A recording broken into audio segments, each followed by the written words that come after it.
ఇప్పుడే జీ5 app download చేయండి. చూడండి మీ ఫేవరెట్ టీవీ షోస్ ఎప్పుడైనా ఎక్కడైనా. అవునవును, అక్కడే. మీరు మెయిన్ రోడ్ లో దిగేశాక ఓ 2 లెఫ్ట్లు 2 రైట్లు తీసుకుంటే మన ఇల్లు వచ్చేస్తుంది. సరేనా? ఓకే. పండు, చెప్పండి అమ్మగారు. ఇలారా. ఏడు శాస్త్రమ్మా. ప్లేట్లో ఏంటది? ఓ సిదా విహార్ బాబు గారి డ్రెస్. బావ డ్రెస్సా? అంత స్పెషల్ గా తీసుకెళ్తున్నావెందుకు? ఎందుకంటే విహార్ బాబు గారు రూమ్ లో పెట్టమని యమునమ్మ గారు ఇచ్చారు. ఎంగేజ్మెంట్కి వేసుకున్న డ్రెస్ ఇదే కదా.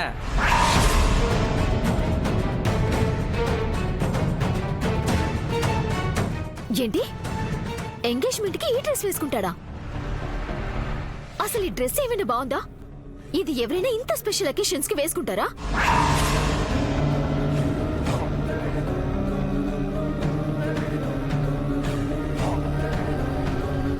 ఏమైంది శాస్త్ర? ఈ డ్రెస్ చూడమ్మా, విహారి బాబా ఎంగేజ్మెంట్ కి వేసుకునే డ్రెస్ అంట.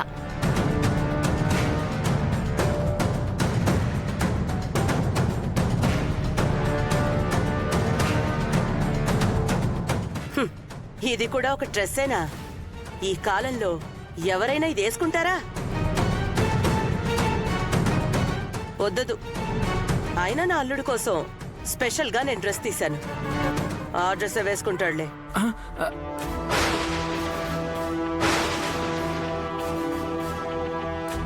అది కాదు దినా, ఈ డ్రెస్. అయినా నేను మ్యాచింగ్ సెట్ చేసుకున్నాను అత్తయ్య, పక్క ప్లాన్ చేసుకున్నాను. ఈ డ్రెస్ కి మ్యాచింగ్ కూడా నా దగ్గర డ్రెస్ లేదు ఇప్పుడు. అమ్మ సహస్ర, నువ్వు ఆ విషయంలో కంగారు పడాల్సిన అవసరం లేదు. ఎందుకంటే విహారీ డ్రెస్ కి తగ్గట్టే నీకు కూడా మ్యాచింగ్ కలర్ శారీ తీసుకున్నాను. అసలు ఈ డ్రెస్ బాలేదంటే దానికి మ్యాచింగ్ డ్రెస్ మళ్ళీ ఎందుకు? అది కాదమ్మా, అది మీ మావయ్య గారి డ్రెస్సు. విహారీ ఎంగేజ్మెంట్ లో అదే వేసుకోవాలని నేను ఎంతో కాలంగా అనుకుంటున్నాను. అయినా కూడా అవసరం లేదు. వాళ్ళు ఈ తరం పిల్లలు. ఈ తరానికి తగ్గట్టు ప్రతిదీ ప్లాన్ చేసుకుంటారు, ప్రతి చోట డిసైడ్ చేసుకుంటారు. వాళ్ళ ఇష్టాల్లో కూడా మనమే దూరిపోతే ఇక వాళ్ళ అభిరుచులకి మనం ఎక్కడ విలువిచ్చినట్టు, ఎక్కడ గౌరవం ఇచ్చినట్టు? అది కాదు దినా, మీ అన్నయ్య బట్టలు విహారీ ఒంటి మీద చూడాలని ఎప్పటినుంచో ఆశపడుతున్నాను. నీకంతగా విహారిని ఆ బట్టల్లో చూసుకోవాలి అనుంటే ఒకరోజు తీరిగ్గా ఆ డ్రెస్ వేసుకోమని అప్పుడు చూసుకో. అంతేగాని 10 మంది ఉండే ఈ ఫంక్షన్లో పాత చింతకాయ పచ్చళ్ళలాంటి ఆ డ్రెస్ వేసుకోమంటావేంటి? పెద్దింటి కోడలు అయితే సరిపోదు, పెద్దింటి పద్ధతులు పోకడలు కూడా తెలుసుకోవాలి. అవేవి తెలియకుండా వచ్చి ఈ ఇంటి నెత్తి మీద ముళ్ళ కంపను తగిలించి మా అన్నయ్య వెళ్ళిపోయాడు.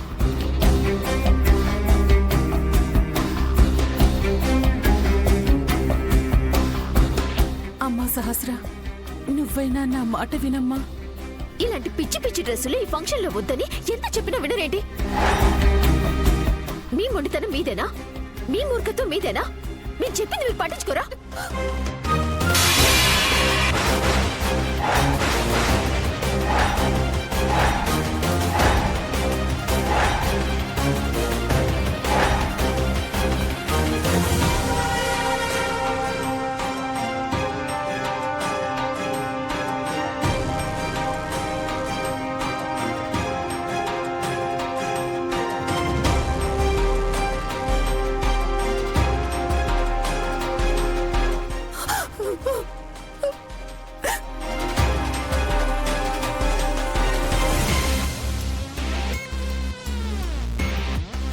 పాపం యమునమ్మ గారు అందరి ముందు ఇంత అవమానం ఎదుర్కొంటున్నారు.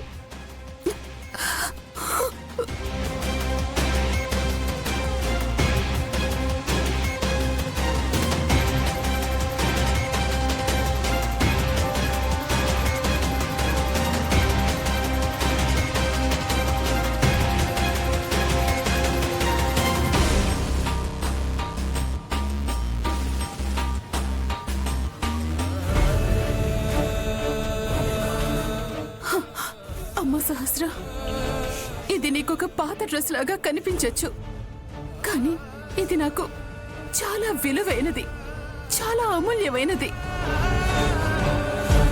నువ్వు ఈ బట్టలకి విలువివ్వకపోవచ్చు, కానీ పెద్దలైనా గౌరవించడం నేర్చుకో. ఇప్పుడు ఎవరిని ఎంత గౌరవించాలో, ఎవరికి ఎంత విలువివ్వాలో మీరు నాకు నేర్పిస్తారా? నాన్సెన్స్. మాట్లాడకో, మాట్లాడకో, మాట్లాడకో, మాట్లాడకో, మాట్లాడకో.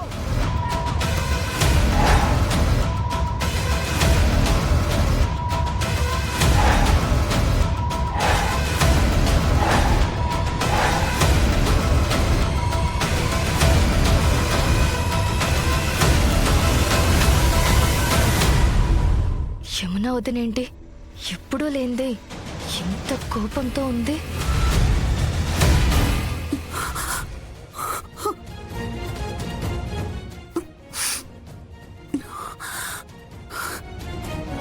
చూడమ్మా, నన్ను ఏవన్నా సహిస్తాను, ఎన్నన్నా భరిస్తాను.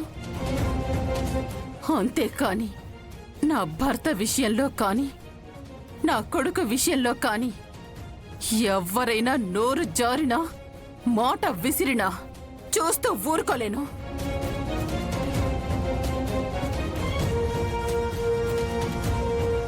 నువ్వు చిన్నపిల్లవు కదా, అందుకే ఎవరికి ఎంత విలువివ్వాలో నీకు తెలియకపోవచ్చు.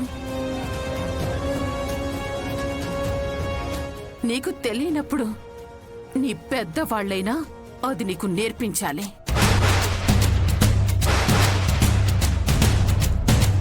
వాళ్ళకి తెలియకపోతే వాళ్ళైనా నేర్చుకోవాలి.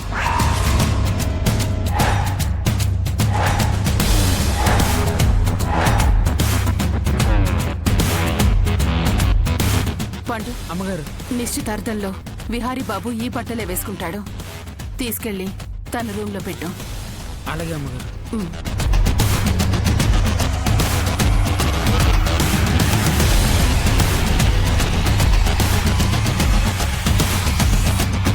ఒక్కొక్కరు ఫిల్మెంట్లు రాలిపోయినట్టున్నాను. యమునమ్మ గారి మాటల తోటలకి మొఖాలు మాడిపోయినాయి. మంచి పని. అత్తయ్య గారు, మీ అబ్బాయి గారి సమాధి దగ్గరికి వెళ్ళొస్తాను. బయట మావయ్య గారు, విహారీ ఎదురు చూస్తున్నారు. వెళ్ళొస్తాను.